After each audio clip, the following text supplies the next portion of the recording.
Hello there everyone, welcome back to our channel. In today's video, you're gonna see how to see your liked videos on Facebook. So let's head over to the Facebook application first. Once you're there, make sure you have logged in into your desired account and then head over to the three lines icon on the top right. Now go to the settings icon and in here scroll down and go to activity log.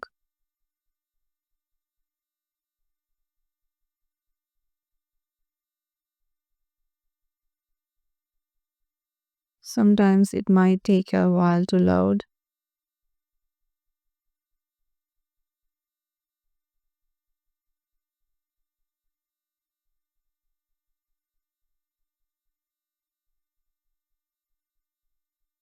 So activity log isn't shown on camera because I'm recording with my phone.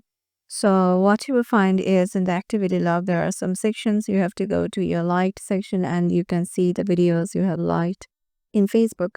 So yeah, this is how you can do it. Hope this video will help you out and we'll see you in the next video.